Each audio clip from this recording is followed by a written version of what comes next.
إن الحمد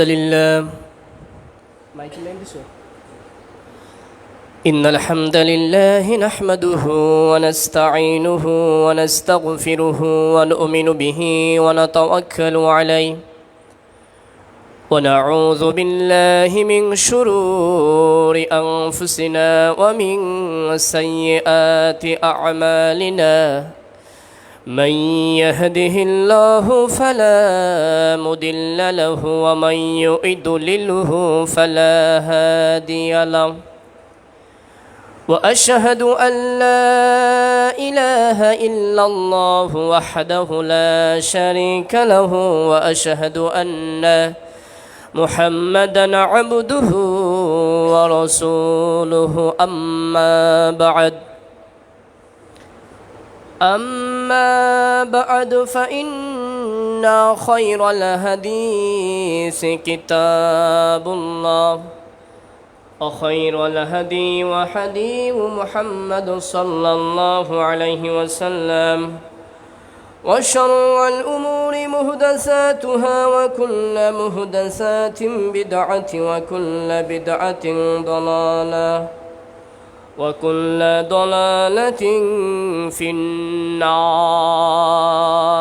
أما بعد الذي أرسله بالحق بشيرا ونذيرا وداعيا إلى الله بإذنه وسراجا منيرا. أما بعد فأعوذ بالله من الشيطان الرجيم. بسم الله الرحمن الرحيم. يا أيها الناس اتقوا ربكم الذي خلقكم من نفس واحدة وخلق منها زوجها وبث منهما رجالا كثيرا ونساء واتقوا الله الذي تساءلون به والأرحام إن الله كان عليكم رقيبا. بسم الله الرحمن الرحيم. قاف والقرآن المجيد بل عجبوا أن جاءهم منذر منهم فقال الكافرون هذا شيء عجيب أإذا متنا وكنا ترابا ذلك رجع بعيد قد علمنا ما تنقص الأرض منهم وعندنا كتاب حفيظ. بسم الله الرحمن الرحيم.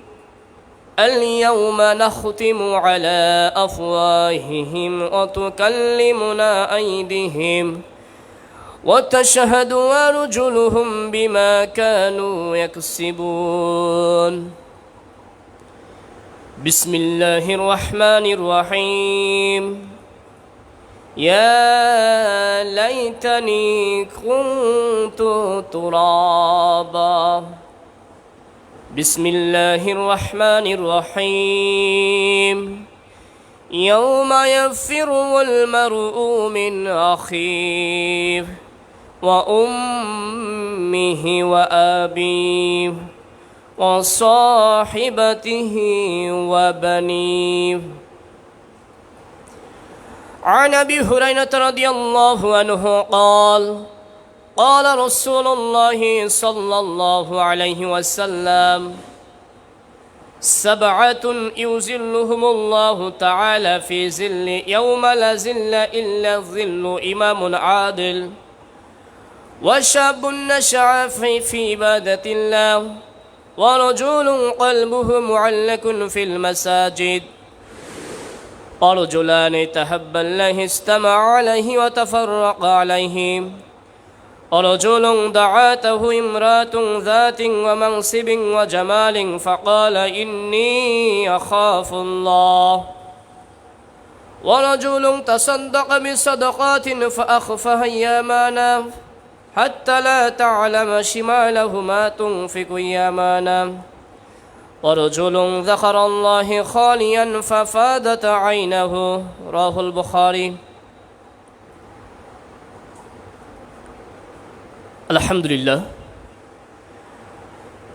হামজা রাদিয়াল্লাহু আনহু জামে মসজিদের সম্মানিত প্রাণপ্রিয় শ্রদ্ধেয় মুসলিমবৃন্দ এবং পর্দার অন্তরালে অবস্থানরত সম্মানিতা দিনদার পরেশগার অবলা সরলা দিন দরদি মা ও বোনেরা, খুতবার পূর্বে শত করে প্রশংসা জানাই সে মহান আল্লাহ সুবহানাহু ওয়া তাআলার দরবারে, যে মহান আল্লাহ সুবহানাহু ওয়া তাআলার অশেষ মেহেরবানিতে, যে মহান আল্লাহ সুবহানাহু ওয়া তাআলার অশেষ দয়ায় দীর্ঘ একটি সপ্তাহ পর যে মহান আল্লাহ সুবহানাহু ওয়া তাআলা আশহারুল হুরুম মাসের মধ্যে, মহাসম্মানিত 4টি মাসের মধ্যে যে মহান আল্লাহ সুবহানাহু ওয়া তাআলা জিলকদ মাসের প্রথম সপ্তাহের জুম্মায় যে আল্লাহ সুবহানাহু ওয়া তাআলা আপনাকে আমাকে উপনীত হওয়ার তৌফিক দান করছেন, যে মহান আল্লাহ সুবহানাহু ওয়া তাআলা বাতিলের কারা আবদ্ধ সমাজের মধ্যে যে মহান আল্লাহ সুবহানাহু ওয়া তাআলা পৃথিবীর সবচেয়ে শ্রেষ্ঠ জায়গায় এসে ইবাদত করার যে আল্লাহ সুবহানাহু ওয়া তাআলা তৌফিক দান করছেন,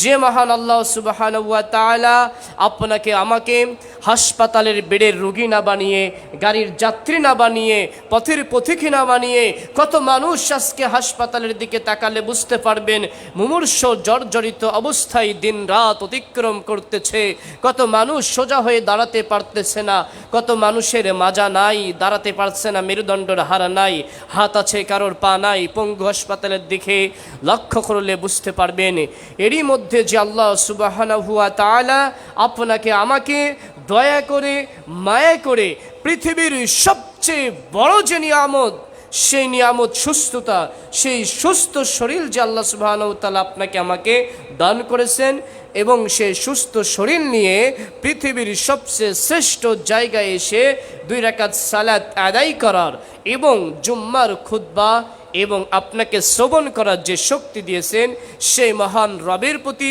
আমরা সকলেই অন্তরের অন্তরস্থল থেকে, হৃদয়ের গভীরতম তলদেশ থেকে শত কোটি শুকরিয়া জানাই, সকলে বলি আলহামদুলিল্লাহ।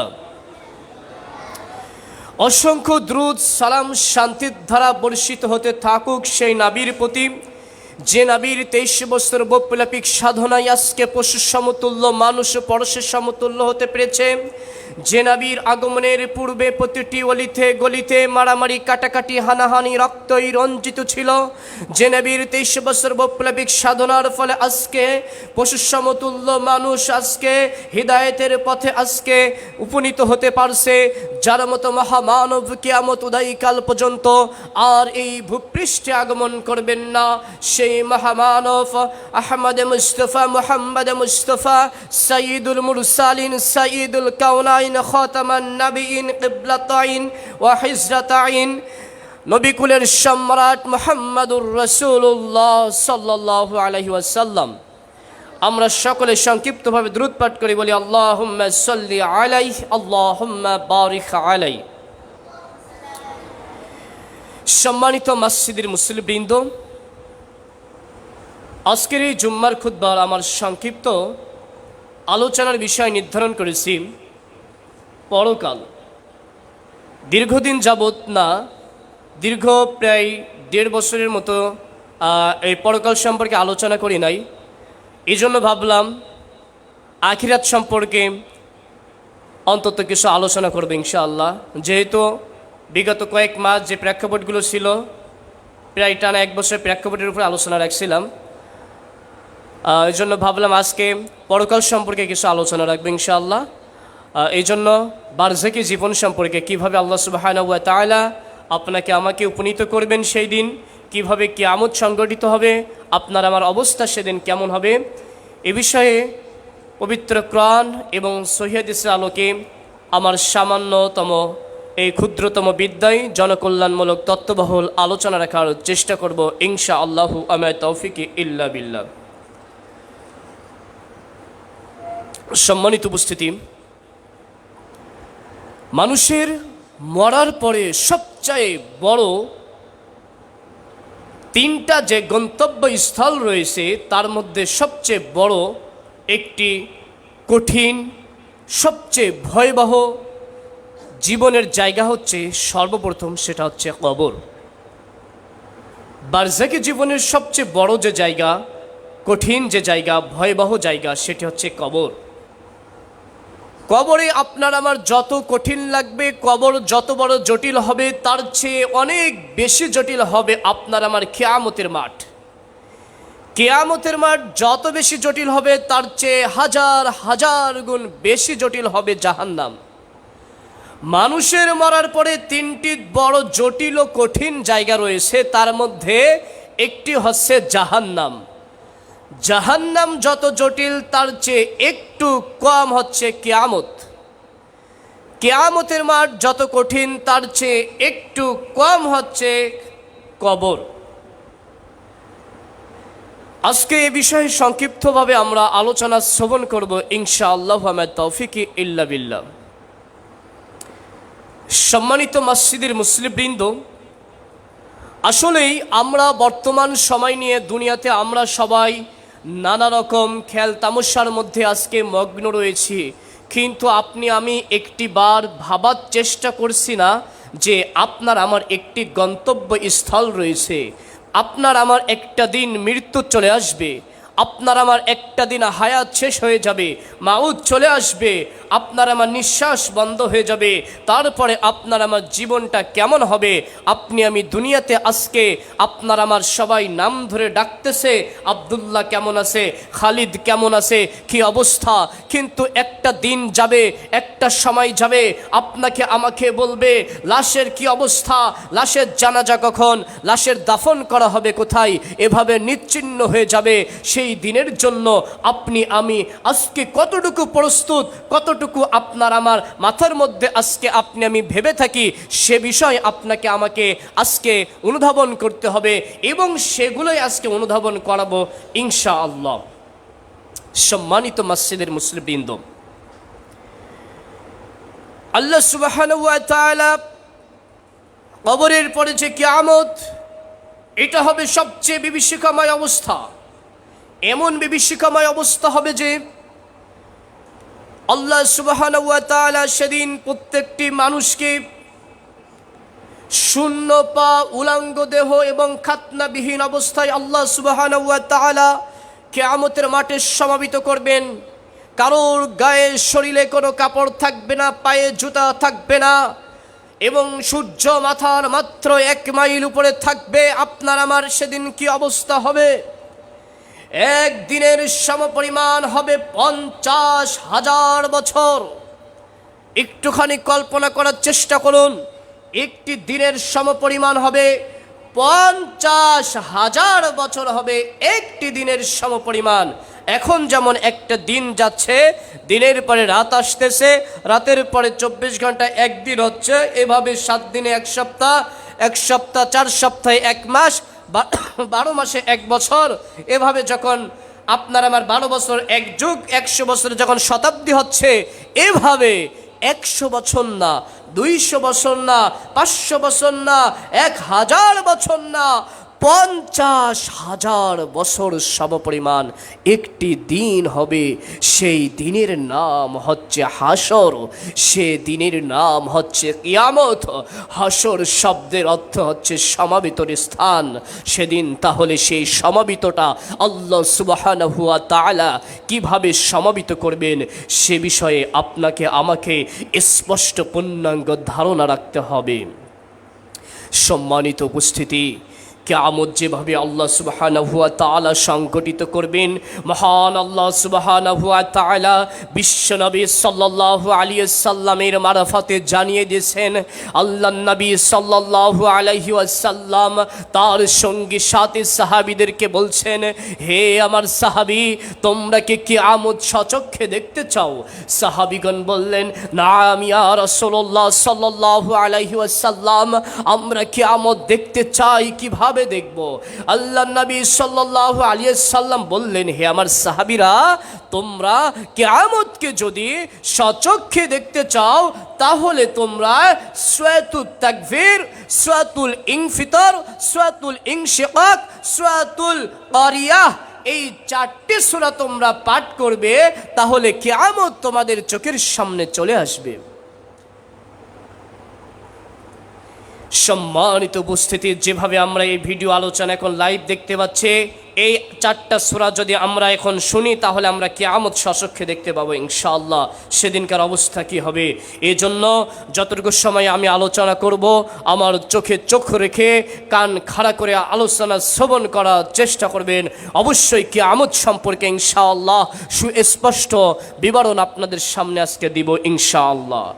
সম্মানিত উপস্থিতি, কিয়ামতের মাঠ অতি জটিল ও কঠিন হবে, এ বিষয়ে মহান আল্লাহ সুবহানাহু ওয়া তাআলা মহাগ্রন্থ আল কোরআনের সূরাতুল হজ্জের মধ্যে বলছেন, ইয়া আইয়ুহান নাস, হে মানুষ সকল, ইত্তাকু রাব্বাকুমুল্লাযী ইন্না যালজালা সাআতা, তোমাদের প্রতিপালককে তোমরা ভয় করো, কেননা কিয়ামতের মাঠ হবে অত্যন্ত ভয়ঙ্কর বিষয়। প্রথমে আপনি আমি এখান থেকে জানতে পারলাম যে কিয়ামতের মাঠ হবে অত্যন্ত ভয়ঙ্কর অবস্থা। কেমন ভয়ঙ্কর হবে? মহান আল্লাহ বলেন মহাগ্রন্থ আল কোরআনের 30 নম্বর পারা সূরাতুত তাকবীরের মধ্যে বলছেন, ইদা শামসু কুফিরাত, আল্লাহ সুবহানাহু ওয়া তাআলা বলছেন সেদিন সূর্যকে আলোহীন করে দেওয়া হবে। ওয়া ইদান নুজুমুন কাদারাত, যেদিন নক্ষত্রগুলো খসে খসে পড়তে থাকবে। ওয়া ইদাল জিবালু সুইরাত, যেদিন পাহাড় সমূহ উড়তে থাকবে, পাহাড় সমূহ ধুলিত তুলার ন্যায় উড়তে থাকবে। ওয়া ইদাল ইশারু উত্তিলাত, যেদিন 10 মাসের উষ্ঠিগুলো বাচ্চা প্রসব করাবে এবং সে তখন বাচ্চা প্রসব করিয়ে ফেলবে। সম্মানিত উপস্থিতি, আল্লাহ সুবহানাহু ওয়া তাআলা বলছেন, ওয়া ইদাল উহুশু হুশিরাত, যেদিন বন্য পশুদের সব পশুদের একত্রিত করা হবে। ওয়াইদান নুফুসু যুইজাত, যেদিন আত্মা সমূহকে, প্রত্যেকটি আত্মাকে মিলিত করা হবে, উপস্থিত করানো হবে। ওয়াইদাল মাউদাতু সুইলাত, যেদিন জিজ্ঞাসা করা হবে। ওয়াইদাল মাউদাতু সুইলাত, জিজ্ঞাসা করা হবে তাদেরকে সেদিন জিজ্ঞাসা করা হবে কি কারণে তোমরা সন্তানদেরকে হত্যা করেছিলে। জাহেলি যুগে আল্লাহ নবী সাল্লাল্লাহু আলাইহি সাল্লামের সময়, জাহেলি যুগে সেই সময় নারীদেরকে হত্যা করা হতো। নারীদেরকে সাজিয়ে নিয়ে গিয়ে তাদের বাবারা তাদেরকে পুঁতে মেরে ফেলতো। সে সময় আল্লাহ সুবহানাহু ওয়া তাআলা এই আয়াতটি অবতীর্ণ করছেন, বিআইয়ি যামবি কুতিলাত, কি অপরাধ ছিল জিজ্ঞাসা করা হবে। আজকে শত শত ছোট ছোট বাচ্চাদেরকে কত নরপশু না হলে আজকে বিভিন্ন হাসপাতালের পাশে ডাস্টবিনগুলোতে দেখবেন ছোট ছোট সোনামণি মাসুম বাচ্চাকে মা বাবা ফেলাই আসতেছে। আল্লাহু আকবার, ইন্না লিল্লাহ, আল্লাহ মাফ করুক। সেদিন এদেরকে জিজ্ঞাসা করা হবে। আজকে রিজিকের তাগিদের কারণে অনেক মানুষ যারা আজকে সন্তান যারা হত্যা করছে, পেটে সন্তান যাচ্ছে, 5-7 মাস চলে গিয়েছে, জানতে পারছে জাহিলি যুগের মতন বর্তমান অবস্থা হয়ে গিয়েছে। জাহিলি যুগে যেভাবে নারীদেরকে হত্যা করা হতো, নারী সন্তান জন্ম নিলে মাটিতে পুঁতে ফেলা হতো, সেইভাবে জাহিলি যুগের মতো এখন যদি কোনো অনেক মানুষ জানতে যদি পারে তার মেয়ে সন্তান হবে, তখন সেই সন্তানটা তারা নষ্ট করতেছে। সেদিন জিজ্ঞাসা করা হবে, বিআইয়ি যামবি কুতিলাত, কি অপরাধে এই সন্তানগুলোকে হত্যা করা হয়েছিল। আল্লাহ সুবহানাহু ওয়া তাআলা বলছেন ওয়াইদাস সুহুফু নুশিরাত, সেদিন সব আমলনামা সমূহ খুলে দেওয়া হবে। আমলনামা মানে দুনিয়াতে আপনি আমি যে সকল কাজ করছি, দুনিয়াতে আপনি আমি যা কিছু করতেছি, যে খারাপ কাজ করতেছি, যে ভালো কাজ করতেছি, এই আমলনামা আপনার আমার হাতে দেওয়া হবে। আল্লাহ সুবহানাহু ওয়া তাআলা বলছেন ওয়াইদাস সামাউ কুশিতাত, যেদিন আকাশকে আবরণ মুক্ত করা হবে। ওয়াইদাল জাহিমু সুইরাত, সেদিন জাহান্নামকে উপস্থিত করা হবে। ওয়াইদাল জাহিমু সুইরাত ওয়াইদাল জান্নাতু উজলিফাত, সেদিন জান্নাতকে নিকটবর্তী করানো হবে। আলিমাত নাফসুম মা আহদারাত, সেদিন মানুষ সব কিছু জানতে পারবে, সব কিছু সেদিন মানুষের সামনে হাজির করা হবে। সম্মানিত উপস্থিতি, মহান আল্লাহ সুবহানাহু ওয়া তাআলা সূরাতুল ইনফিতরের মধ্যে বলছেন ইদাস সামাউ ফাতারাত, যেদিন আকাশ সমূহ ফেটে যাবে অবস্থা কেমন হবে বোঝার চেষ্টা করুন। এখন যদি ভূমিকম্প হয়, বজ্রপাত হয়, কেমন আওয়াজ হয়। আর সেই কিয়ামতের দিন আল্লাহ সুবহানাহু ওয়া তাআলা আপনাকে আমাকে যখন কবর থেকে উত্তোলন করবেন, সেদিন আকাশের সূর্যটা এভাবে খসে খসে পড়তে থাকবে, নক্ষত্র খসে খসে পড়তে থাকবে। ইদাস সামাউ ফাতারাত, আকাশ ফেটে ফেটে যাবে, অবস্থা সেদিন কেমন হবে। আল্লাহ সুবহানাহু ওয়া তাআলা বলছেন ওয়া ইযাল কাওয়াকিবু তাসারাত, সেদিন তারকারাজিগুলো আস্তে আস্তে খসে খসে পড়তে থাকবে, অবস্থা সেদিন কেমন হবে তাহলে আপনার আমার। সম্মানিত উপস্থিতি, আল্লাহ সুবহানাহু ওয়া তাআলা বলছেন ওয়া ইযাল বিহারু ফুজ্জিরাত, সেদিন সাগর সমূহকে উত্তাল করে দেওয়া হবে। ওয়া ইযাল কুবুরু বুসিরাত, সেদিন কবর সমূহকে উন্মুক্ত করে দেওয়া হবে। আলিমাত নাফসুম মা কদ্দামাত ওয়া আখরাত, সেদিন সে জানতে পারবে। আলিমাত নাফসুম মা কদ্দামাত ওয়া আখরাত, মানুষ সেদিন জানতে পারবে সে সামনে কি করেছিল, পিছনে কি করেছিল, ডানে কি করেছিল, বামে কি করেছিল, রাতে কি করেছিল, দিনে কি করেছিল, পুরো সময় কি করেছিল, মানুষ সেদিন জানতে পারবে। সম্মানিত উপস্থিতি, আল্লাহ সুবহানাহু ওয়া তাআলা বলছেন, আল্লাহ সুবহানাহু ওয়া তাআলা বলছেন ওয়ামা আদরাকা ইয়াউমুদ্দিন ওয়ামা আদরাকা মা ইয়াউমুদ্দিন, তুমি কি জানো সেই বিচারের দিনটি কেমন হবে। আল্লাহ সুবহানাহু ওয়া তাআলা বলছেন ইয়াউমা লা তামলিকু নাফসুল লিনাফসি শাইয়া, সেদিন এমন অবস্থা হবে যে মানুষ সেদিন নিজেকে নিয়ে নিজে বিভোর থাকবে এবং মানুষ সেদিন কেউ কারো উপকার করতে পারবে না। সেটার নাম হচ্ছে কিয়ামত। সম্মানিত উপস্থিতি, কি জটিল হবে, কি কঠিন হবে, একটিবার কি ভাবার চেষ্টা করছেন। আরও কয়েকটি সূরা এভাবে আল্লাহ সুবহানাহু ওয়া তাআলা বলছেন যেগুলো আপনি যদি তিলাওয়াত করেন আপনি কিয়ামতকে সচক্ষে দেখতে পাবেন।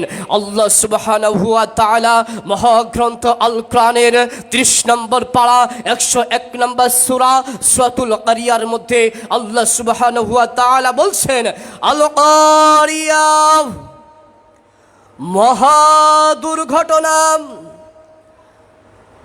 বিকট আওয়াজ। মাল কারিয়া, বিকট আওয়াজ কি, মহা দুর্ঘটনা কি। আল্লাহ সুবহানাহু ওয়া তাআলা মুহাম্মদ সাল্লাল্লাহু আলাইহি সাল্লামকে বলছেন ওয়ামা আদরাকা মাল কারিয়া, হে মুহাম্মদ আপনি বলুন এই কারিয়া কি, এই মহা দুর্ঘটনা কি, এই আওয়াজটা কেমন আওয়াজ হবে। আপনার আমার সবচেয়ে বড় আওয়াজ কি হতে পারে? আপনি আমি কানে কি আওয়াজ শুনেছি? হয়তো একটি ট্রাকের টায়ার যখন পাঞ্চার হয়ে যায় সে আওয়াজটি আপনি আমি শুনতে পেয়েছি। সর্বোচ্চ যে বজ্রপাতের আওয়াজ শুনতে পাই, এর বেশি কানে আওয়াজ কি বেশি শুনতে পেয়েছি আমরা? মনে হয় না। আর যেখানে বজ্রপাত পড়তেছে, একটি বজ্রপাত যদি পড়ে সারা পৃথিবী কি আপনার কি ধ্বংস হয়ে যায়? ধ্বংস হয়ে যায় না।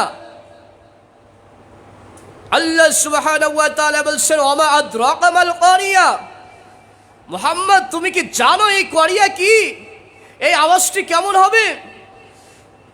এই আওয়াজটি এমন হবে, পৃথিবীর সূচনা লগ্ন থেকে ইসরাফিল আলাইহিস সালাম বসে রয়েছেন ফু দেওয়ার জন্য। সেই ফু দিবেন, সেই ঝিঙ্গায় যখন তিনি ফু দিবেন, পৃথিবী সকল উত্তাল হয়ে যাবে। আল্লাহ সুবহানাহু ওয়া তাআলা বলছেন, ইয়াউমা ইয়াকুনুন নাসু কাল ফারাশিল মাবসুস। ইয়াউমা ইয়াকুনুন নাসু, বোঝার চেষ্টা করেন অত্র আয়াতটি। ইয়াউমা, আর সেদিনকে, ইয়াকুনুন নাস, সকল মানুষগুলো, কাল ফারাশিল মাবসুস, সকল মানুষগুলো কীট পতঙ্গের ন্যায় মানুষ সেদিন ছুটতে ছুটতে ছুটতে থাকবে। ওয়াতাকুনুল জিবালু কালহিরিল মানফুস, সেদিন লক্ষ লক্ষ টন টন ওজনের পাহাড়গুলো ধুলিত তুলার ন্যায় উঠতে থাকবে। ধুলিত তুলার বলতে আপনার আমার যেভাবে এই যে পাপড়া গাছ থেকে যেভাবে বাতাসের সাথে তুলাগুলো উঠতেছে, এইভাবে তুলা উঠতেছে। আপনি আমি লেপ খাতা বানানোর সময়, আপনার আমার বালিশ বানানোর সময় যে তুলা দিয়ে, তুলাতে যে লাঠি দিয়ে বাড়ি দেয়, বাড়ি দেওয়ার সাথে সাথে ওই যে বিন্দু বিন্দু কণা যেগুলো বাইর হয়, আপনার আমার খালি চোখে দেখতে অনেক কষ্ট হয়ে যায়। আপনার আমার রুমের মধ্যে জানালা যখন খোলা থাকে, দেখবেন ছোট ছোট করে বালুকানা আসে। এই যে বালুকানা, এই বালুকানা হবে এই বড় বড় যে উহুদ পাহাড় রয়েছে, এই আপনার আমার দেশের যে বড় বড় পাহাড়গুলো রয়েছে, পাহাড়গুলোর অবস্থা এমন হবে। তাহলে একটিবার ভাবুন তো, পাহাড়গুলোর অবস্থা হবে এমন, মানুষের অবস্থা হবে কীটপতঙ্গের মতো, মানুষদের অবস্থা হবে এমন কীটপতঙ্গের মতো। আল্লাহু আকবার।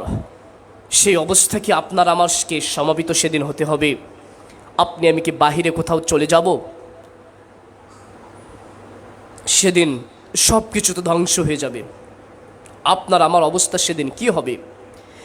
কি হবে? দুনিয়ার এত বড়, এত আপনার আমার আধিপত্য, আপনার আমার সেই ক্ষমতা কোথায় যাবে সেদিনকে? সেদিন আল্লাহ সুবহানাহু ওয়া তাআলা সব মানুষকে এভাবে সমাবিত করবেন। সব মানুষকে আল্লাহ সুবহানাহু ওয়া তাআলা এইভাবে সমাবিত করবেন। উলঙ্গ অবস্থায়, খাতনাবিহীন অবস্থায় আল্লাহ সুবহানাহু ওয়া তাআলা পৃথিবীকে এভাবে ধ্বংস করবেন। মহান আল্লাহ সুবহানাহু ওয়া তাআলা মহাগ্রন্থ আল কোরআনের 30 নম্বর পারা 99 নম্বর সূরা সূরাতুল জিলজালের মধ্যে বলছেন, মনে রাখার চেষ্টা করবেন, সূরাতুল জিলজাল শব্দের অর্থ হচ্ছে ভূমিকম্প। জিলজাল ভূমিকম্প। কিসের ভূমিকম্প? ওই কিয়ামতের মাঠের অবস্থাকে বোঝানো হয়েছে। আল্লাহ সুবহানাহু ওয়া তাআলা বলছেন, ইযা যুলজিলাতুল আরযু জিলজালাহা, যখন পৃথিবী কম্পনে প্রকম্পিত হতে থাকবে, যখন পৃথিবী কম্পনে প্রকম্পিত হতে থাকবে, তার মানে পুরো পৃথিবী কাঁপতে থাকবে। আখরাজাতিল আরদু আসকালাহা, যেদিন ভূগর্ভ অর্থাৎ পৃথিবীর উপরে, মাটির উপরে যা কিছু রয়েছে সব কিছু সেদিন পৃথিবী বাহির করে দিবে। মাটি সব কিছু এভাবে বাহির করে দিবে। যে সকল বড় বড় বিল্ডিংগুলো রয়েছে, বড় বড় যে সকল ভবনগুলো রয়েছে, অর্থাৎ পৃথিবীর বুকে যা কিছু রয়েছে সব কিছু একদিন ধুলিত তোলার নাই উঠতে থাকবে এবং মাটির সাথে একেবারে মিলিত হয়ে সমান হয়ে যাবে। সেদিন এই পৃথিবী এবং মানুষ বলতে থাকবে, ওয়াকালাল ইনসানু মা লাহা, মানুষ সেদিন বলবে, হায় আফসোস, হায় আল্লাহ, পৃথিবীর একই হলো, পৃথিবীর একই হলো। সম্মানিত উপস্থিতি, এগুলো হবে দুনিয়ার অবস্থা। এবার আসুন, আপনার আমার অবস্থা কি হবে? সম্মানিত উপস্থিতি, পৃথিবীর অবস্থা যত জটিল হবে, কিয়ামতের মাঠ যত বেশি জটিল হবে, তার চেয়ে বেশি কঠিন অবস্থা হবে আপনার আমার। কেমন অবস্থা হবে? মিকদাদ ইবনে আসওয়াদ রাদিয়াল্লাহু আনহু হাদিসটি বর্ণনা করেছেন। আল্লাহর নবী সাল্লাল্লাহু আলাইহি ওয়াসাল্লাম বলছেন, হুফাতান উরাতান গুরুলান, মানুষকে সেদিন উলঙ্গ অবস্থায় উত্তোলন করা হবে। শরীরে কোনো পোশাক থাকবে না, কাপড় থাকবে না। এই অবস্থায় মানুষকে সমাবেত করা হবে এই বাক্যটি শোনার সঙ্গে সঙ্গে আয়েশা রাদিয়াল্লাহু আনহা বলে উঠলেন, ফাকুলতু ইয়া রাসূলুল্লাহ সাল্লাল্লাহু আলাইহি ওয়াসাল্লাম আর রিজালু আলান নিসাই বা'দুহুম ইলা বা'দা। আল্লাহর নবী সাল্লাল্লাহু আলাইহি ওয়াসাল্লাম, এটি কেমন কথা যে আপনি বলছেন নারী পুরুষ সকলে উলঙ্গ অবস্থায় বাহির হবে, উলঙ্গ অবস্থায় উত্তোলন করা হবে, আর রিজালু আলান নিসাই বা'দুহুম ইলা বা'দা, এটা তাহলে কিভাবে সম্ভব? নারী পুরুষ একে অপরের তাহলে কি তাকাবে না? আল্লাহর নবী সাল্লাল্লাহু আলাইহি সাল্লাম আয়েশাকে বললেন, হে আয়েশা, তখনকার অবস্থায় এমন কঠিন হবে, আসাদ্দু মিন যালিক, এমন কঠিন হবে যে কেউ ওইদিকে তাকানোর কথাই ভাবতে পারবে না। এমন কঠিন অবস্থা হবে, মানুষ সেদিনকে ভুলে যাবে সে তার সন্তানকে প্রসব করেছে, এ কথা ভুলে যাবে। এই বাক্যটি শোনার পর আল্লাহ নবী সাল্লাল্লাহু আলাইহি সাল্লাম আর কোনো ব্যাখ্যা দিলেন না। আল্লাহ নবী সাল্লাল্লাহু আলাইহি সাল্লাম আর কোনো কথা বললেন না। তখন আল্লাহ সুবহানাহু ওয়া তাআলা আল্লাহ নবী সাল্লাল্লাহু আলাইহি সাল্লাম শুধু এতটুকু কথা বলছিলেন।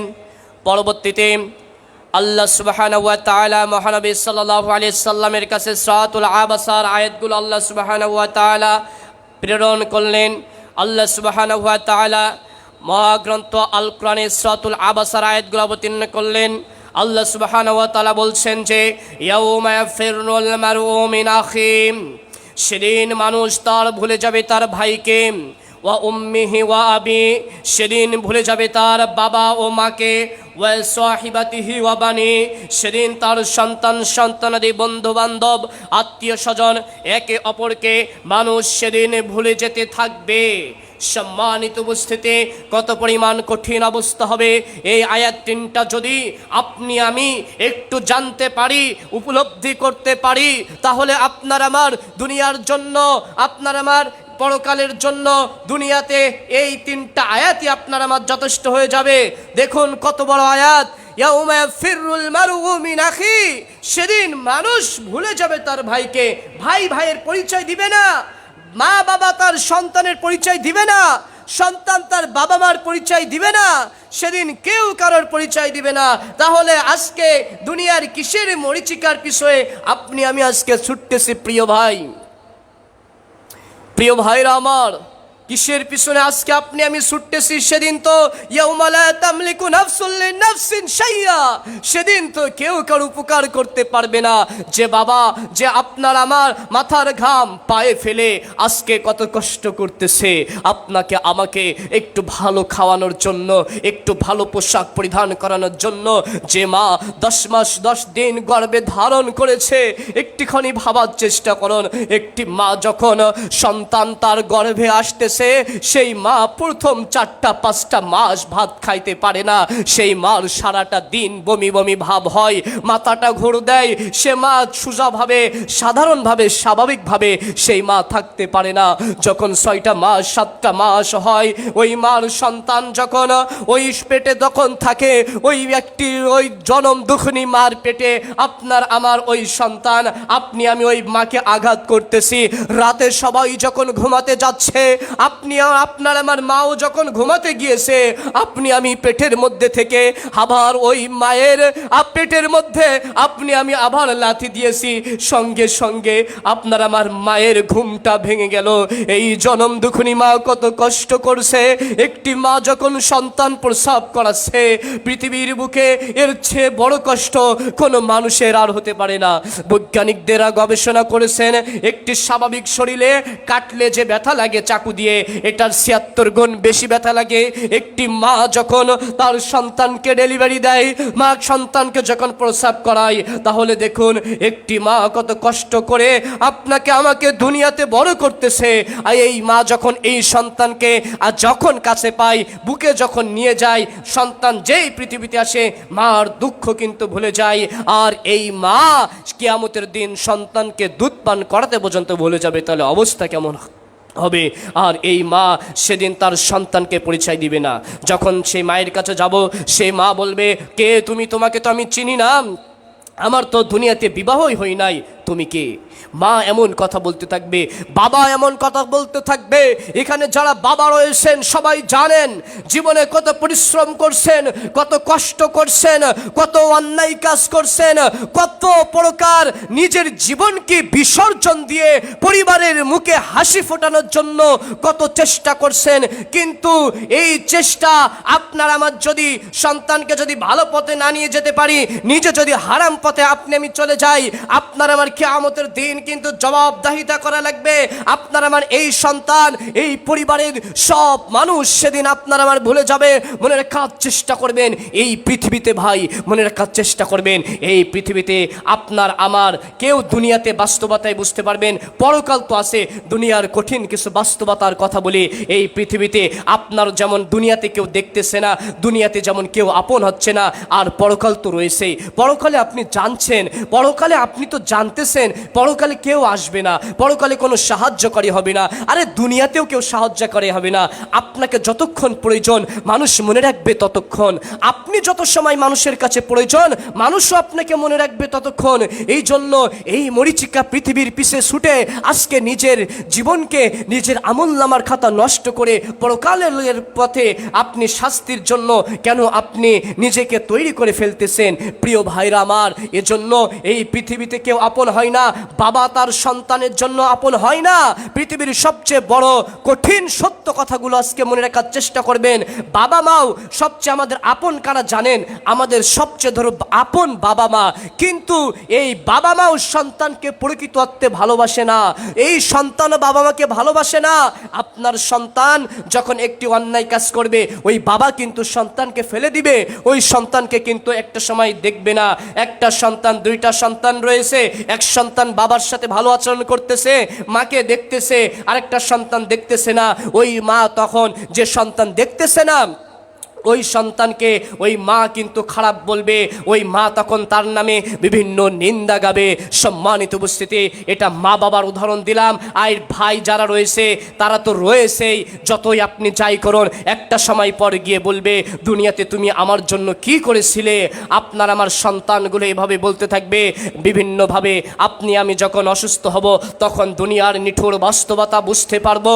আপনি আমি যেখানে আজকে কর্ম করতেছি, আজকে আপনি আমি যে ভাবে নিজের জীবন বিলিয়ে দিয়ে আপনি আজকে যে কর্ম করতেছেন, জীবন দিয়ে সুন্দরভাবে আপনি যে কাজগুলো করতেছেন, সেই কাজ আপনি যেখানে চাকরি করতেছেন, যে কর্মস্থলে রয়েছেন, আপনার জীবন দিয়ে কাজ করবেন। কিছুদিন পরে যখন থাকবেন না ওই জায়গাটা কিন্তু আরেকজন সুন্দরভাবে বসে পড়বে।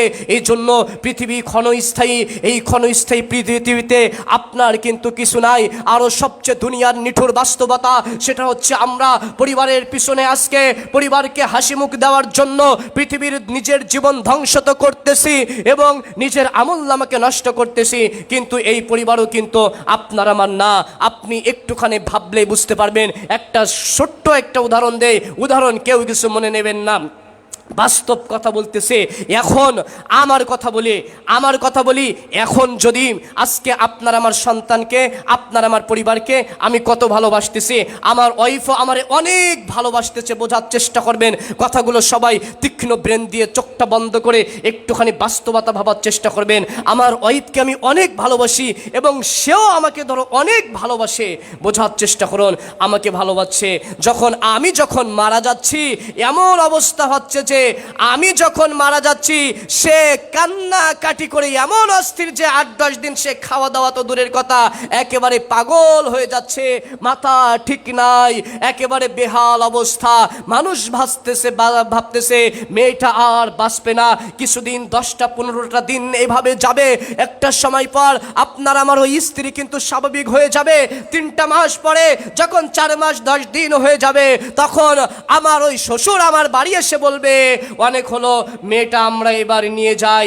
তখন 4 মাস 10 দিন পরে ওই মেয়েটাকে কিন্তু আবার বিয়ে দিয়ে দিচ্ছে। এবার যখন 5 মাসের মাথায় 6 মাসের মাথায় ওই মেয়েটা তখন এসে বলতেছে তার বাবাকে, বাবা খালিদ কত ভালো ছিল, তার চেয়ে তোমার এই জামাই আরো অনেক অনেক ভালো। এটা বাস্তব, এটাও জায়েজ, না জায়েজের কিছু নাই। কিন্তু আজকে আপনার আমার কার জন্য পৃথিবীতে আপনি আমি সময় নষ্ট করতেছি? কাদের মুখে হাসি ফোটানোর জন্য নিজে হারাম কাজ করতেছি, কাদের মুখে হাসি ফোটানোর জন্য, অন্ন জোগানোর জন্য নিজের জীবনের সবকিছু বিসর্জন দিয়ে জাহান্নামের যাওয়ার জন্য রাস্তা ক্রয় করতেছি। সম্মানিত উপস্থিতি, মনে রাখার চেষ্টা করবেন, এই পৃথিবীতে কেউ আপন হয় না, পৃথিবীর কেউ আপনার না, পৃথিবীর সবাই ধোঁকাবাজ, পৃথিবীর সবাই ধোঁকাবাজ, পৃথিবীর কেউ আপনার আপন হবে না যতদিন আপনি, যখন আল্লাহ সুবহানাহু ওয়া তাআলাকে 100% যখন আপনি ইবাদতে মনোনিবেশ করতে পারবেন, তখন পৃথিবী তখন আপনার হবে। কারণ এই পৃথিবী কি ধোঁকা, এই পৃথিবী কিছুই না, পৃথিবীটা একটা মূল্যহীন। সম্মানিত উপস্থিতি, তাহলে এই মূল্যহীন পৃথিবী থেকে আপনি আমি দুনিয়াতে বাস্তবতা বুঝতে পারছি, তাহলে কিয়ামতের দিন কি হবে? এই জন্য আপনাদের প্রতি আমার অনুরোধ, ভাই নিজের প্রতি স্বার্থপর হন। স্বার্থপর মানে এটা না যে আমার পরিবারকে আমি আর সময় দিলাম না, স্বার্থপর মানে এটা না যে আপনার পরিবারের পিছনে আর খরচ করলেন না। স্বামী আপনার তো দায়িত্ব, বাড়ির কর্তার দায়িত্ব তো সেগুলো। আমি বলতে চাচ্ছি, এটা ইনকাম করার সময় একটু হালালভাবে ইনকাম করুন, নিজের আমল করুন, কাজ একটু কমাই দিয়ে পরকালের পাথেও কিছু তৈরি করে নিয়েন। আল্লাহ সুবহানাহু ওয়া তাআলা যেগুলো আপনাকে আমাকে করতে বলেছেন তাই যদি না করে শুধু রিজিকের পিছনে ছুটলাম, আপনার আমার পরিবারের মুখে হাসি ফোটানোর জন্য ছুটলাম, আপনার আমার নিজের কত কিছু তৈরি করার জন্য ছুটলাম, কিন্তু এগুলো কি কিছু যাবে? ভাবুন তো কি হবে এগুলো? আপনি আমি আজকে যে জমিতে বসবাস করতেছি, আপনার আমার নিশ্চয়ই বাপ দাদা সূত্রে পাইছি, খুব কম মানুষই জমি কিনে বসবাস করতেছি। তাহলে যার জমিতে বসবাস করতেছি তাকে কি আপনি আমি চিনতাম? চিনি না। বা আপনি আমি তার জন্য কি দোয়া করতেছি? আপনার আমার সর্বোচ্চ দোয়া করলে বাবা দাদা তার জন্য দোয়া করি, পর দাদা তার দাদা 200 বছর আগে কারোর জন্য কি দোয়া করি? তাহলে এই যে আপনার আমার জন্য বসত বাড়িভাবে কত বিল্ডিং করতেছি, হারাম পথে উপার্জন করে কত কষ্ট করতেছি, আপনি একটিবার ভাবুন তো, ওই বিল্ডিংয়ে 200 বছর পরে কে থাকবে আপনি কি জানেন? এজন্য আপনাদের প্রতি আমার অনুরোধ, ভাই অন্তত নিজেকে ভালো রাখুন, নিজেকে আল্লাহ সুবহানাহু ওয়া তাআলার একমাত্র দাসত্বকে, তার প্রতি দাসত্ব করে আমল করার চেষ্টা করুন।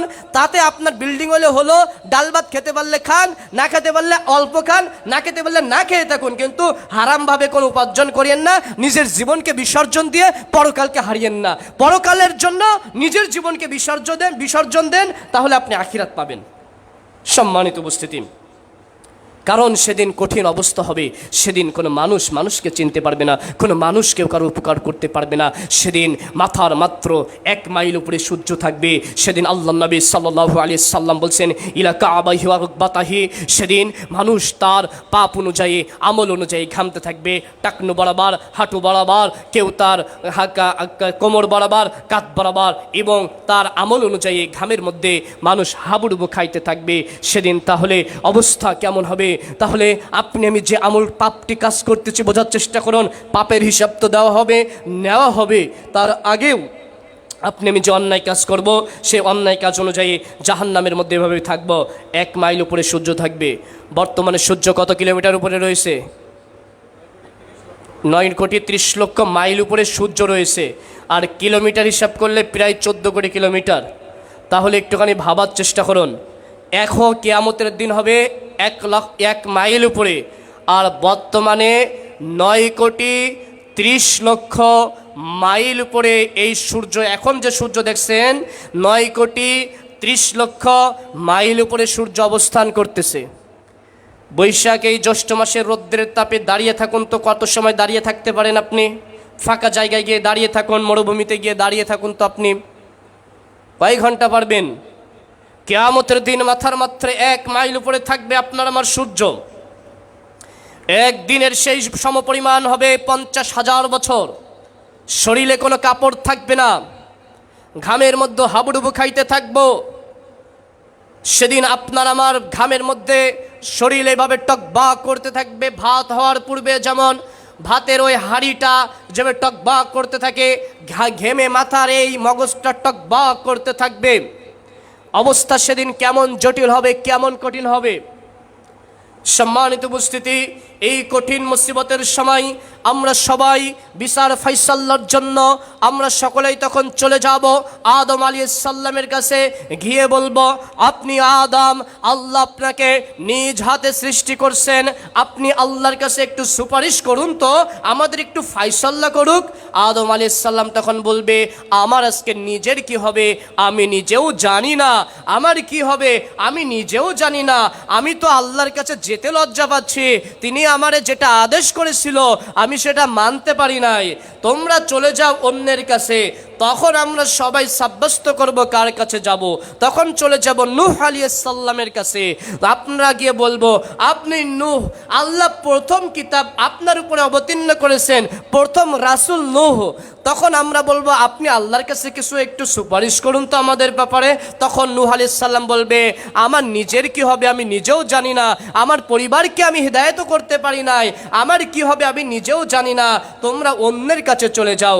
এভাবে পর্যায়ক্রমে আমরা নবীর কাছে চলে যাব, এভাবে মুসা ইব্রাহিম আলাইহিস সালামের কাছে আসব, আমরা গিয়ে বলবো, আপনি ইব্রাহিম, আপনি খলিলুল্লাহ, আপনি আল্লাহর বন্ধু, আপনি ইব্রাহিম, আপনি আল্লাহর বন্ধু, আল্লাহ আপনাকে বলছেন খলিলুল্লাহ, আপনি ইব্রাহিম, আপনি আল্লাহর বন্ধু, আপনি যত পরীক্ষা দিয়েছেন সব পরীক্ষায় উত্তীর্ণ হয়েছেন, আপনার মতো পরীক্ষা অন্য কোনো নবী অন্য কোনো রাসূল দেন নাই, আপনি আল্লাহর কাছে একটু সুপারিশ করুন তো, আজকের বিচারের এই দিনে আল্লাহ আমাদের একটু বিচার কার্য শুরু করুক, আল্লাহ একটু ফাইসাল্লা করুক। ইব্রাহিম আলাইহিস সালাম তখন বলবেন, আমার আজকে নিজের কি হবে আমি নিজেও জানি না। ইব্রাহিম আলাইহিস সালাম বলবেন, আমার কি হবে নিজেও জানি না। প্রত্যেকটা নবী একটা একটা তাদের যে ছোট ছোট, যদিও তারা ভুল দেখেছেন কিন্তু তেমন ভুল না, তারা সেই কথাগুলো বলবেন। ইব্রাহিম আলাইহিস সালাম যে তিনটা কথা বলেছিলেন যে মিথ্যা কথা, সে মিথ্যা, প্রকৃত অর্থে মিথ্যা না, সেই কথাটা বলবেন। বলার পরে ইব্রাহিম আলাইহিস সালাম বলবেন, অন্যের কাছে চলে যাও, আমার ইব্রাহিম, আমার নিজের কি হবে আমি নিজেও জানি না। বোঝার চেষ্টা করুন, ইব্রাহিম আলাইহিস সালামের মতো মানুষ তিনি বলছেন, আমার নিজের কি হবে আমি নিজেও জানি না। ইব্রাহিম আলাইহিস সালামের মতো মানুষ বলছেন, আমার নিজের কি হবে আমি নিজেও জানি না। ইব্রাহিম আলাইহিস সালামের সামনে দিয়ে তার পিতাকে আল্লাহ সুবহানাহু ওয়া তাআলা শুকরের আকৃতিতে পরিণত করে জাহান্নামে ভাবে পাঠিয়ে দিবেন। আল্লাহ সুবহানাহু ওয়া তাআলার কাছে ইব্রাহিম আলাইহিস সালাম বলবেন যে, হে আল্লাহ, তুমি তো বলেছিলে আমাকে আমাকে কিয়ামতের মাঠে লাঞ্ছিত করবে না, তাহলে আমি যাব জান্নাতে আর আমার বাবা যাবে জাহান্নামে, তাহলে এর চেয়ে বড় লাঞ্ছিত আর কি হতে পারে?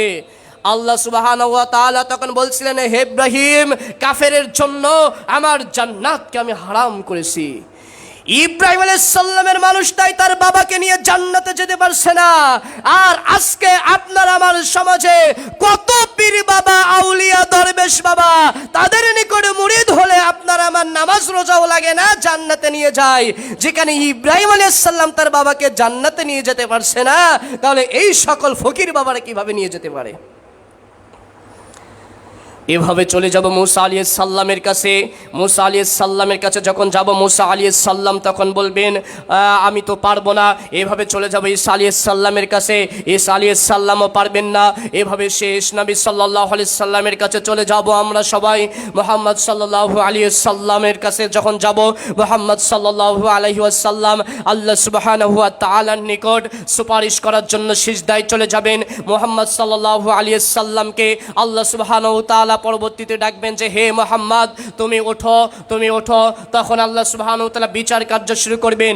কিভাবে বিচার কার্য শুরু করবেন? মহান আল্লাহ সুবহানাহু ওয়া তাআলা এরপরে আপনার আমার ফায়সালা করার জন্য বিচার কার্য শুরু করবেন। মহান আল্লাহ সুবহানাহু ওয়া তাআলা মহাগ্রন্থ আল কোরআনের সূরাতুল জিলজালের মধ্যে বলছেন যে, فمن يعمل مثقال ذرة خيرا يرى ومن يعمل مثقال ذرة شرا يرى। আল্লাহ সুবহানাহু ওয়া তাআলা বলছেন, আদম সন্তান যদি বিন্দু পরিমাণ, সরিষা দানা পরিমাণ দুনিয়াতে যে সকল কাজকর্ম করেছে এটার হিসাব দেওয়া লাগবে। জাররা শব্দের অর্থ হচ্ছে সরিষা দানা পরিমাণ, একেবারে জাররা শব্দের অর্থ হচ্ছে হলো কণা, বিন্দু।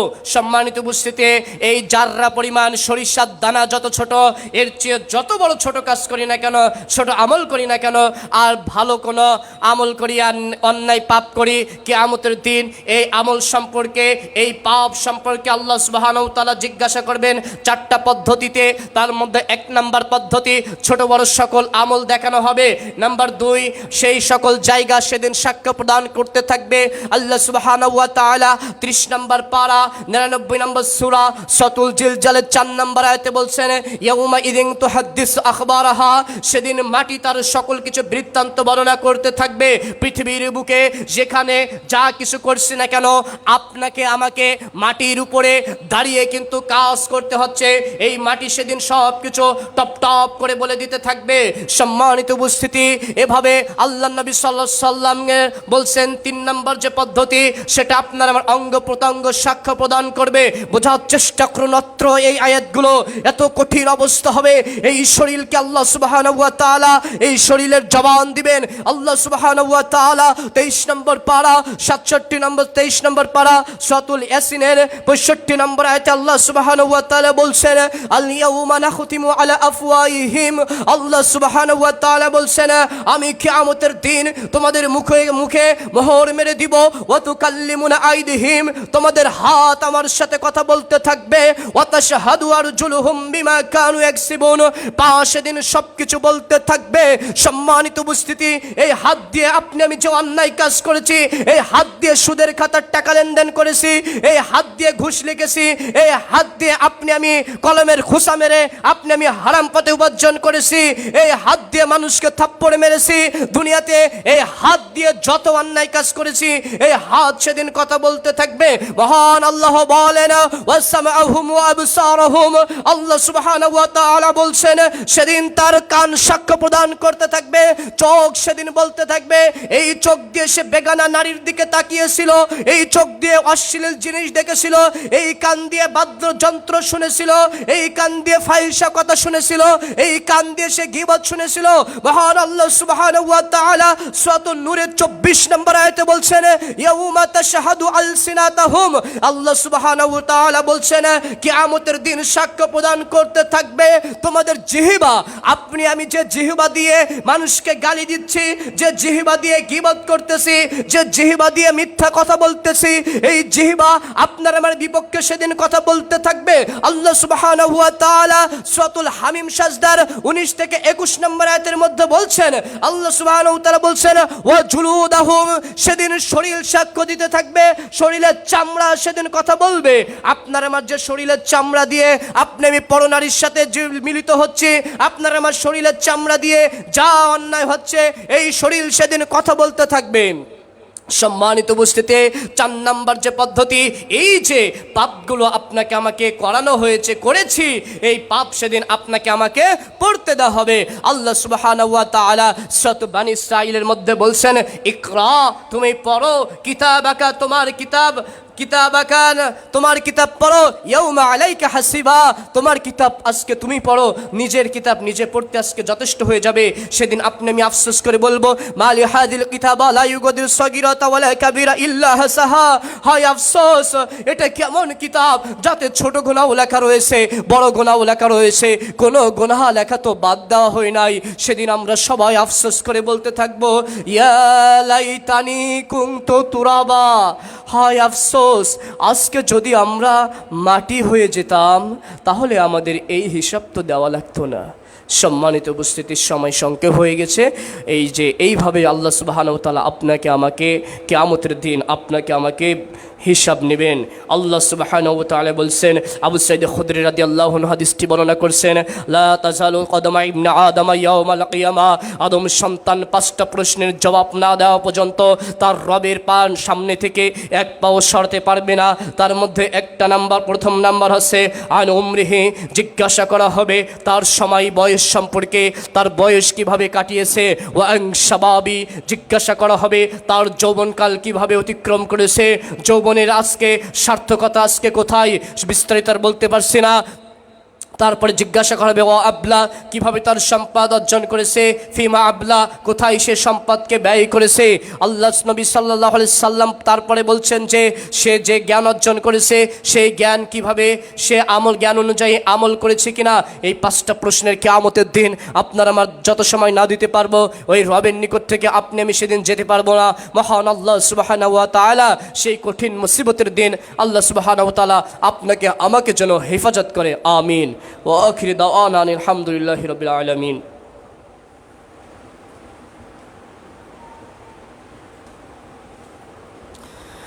الحمد لله رب العالمين والعاقبة للمتقين والصلاة والسلام على أشرف الأنبياء والمرسلين وعلى آله وأصحابه أجمعين إن الله وملائكته يصلون على النبي يا أيها الذين آمنوا صلوا عليه وسلموا تسليما আমরা সকলে দরুদ ইব্রাহিম পাঠ করি আল্লাহুম্মা সাল্লি আলা মুহাম্মদ ওয়া আলা আলি মুহাম্মদ কামা সাল্লাইতা আলা ইব্রাহিম ওয়া আলা আলি ইব্রাহিম ইন্নাকা হামিদুম মাজিদ আল্লাহুম্মা বারিক আলা মুহাম্মদ ওয়া আলা আলি মুহাম্মদ কামা বারাকতা আলা ইব্রাহিম ওয়া আলা আলি ইব্রাহিম ইন্নাকা হামিদুম মাজিদ। হে আল্লাহ, আমাদের মধ্যে যারা বাড়িতে হাসপাতালে আছে, অসুস্থ রয়েছে, তুমি তাদের প্রত্যেকের শিফাই কামিলা দান করো, আমিন। হে আল্লাহ, আমাদের মধ্যে যারা ঋণগ্রস্ত রয়েছে তুমি সকলকে ঋণ মুক্তি করার তৌফিক দান করো, আমিন। হে আল্লাহ, আমাদের সেই কঠিন মুসিবতের দিন কিয়ামতের দিন তুমি আমাদের সকলকে নাজাত দিও, আল্লাহুম্মা আমিন। হে আল্লাহ, আমাদের মধ্যে যারা ঋণগ্রস্ত রয়েছে সকলকে তুমি ঋণ মুক্তি করার তৌফিক দান করো, আমিন। হে আল্লাহ, যে সমস্ত পিতামাতা মারা গিয়েছেন, কঠিন কবরের মধ্যে রয়েছে, সে সকল পিতামাতাকে জান্নাতুল ফেরদাউসের বাসিন্দা বানিয়ে নাও, আমিন। যারা দুনিয়াতে বেঁচে আছে তাদেরকে তুমি তাদের পাপকে মোচন করে নেকিতে পরিপূর্ণ করে দাও, আমিন। হে আল্লাহ, আমাদের সার্বিক জীবনে আমরা যেন পবিত্র কোরআন এবং সহিহ হাদিসের আলোকে নিজের জীবন, সামাজিক জীবন, পারিবারিক জীবন, রাষ্ট্রীয় জীবন যেন আমরা গড়তে পারি, আমিন। ফাযকুরুনি আযকুরুকুম ওয়াশকুরু লি ওয়া লা তাকফুরুন।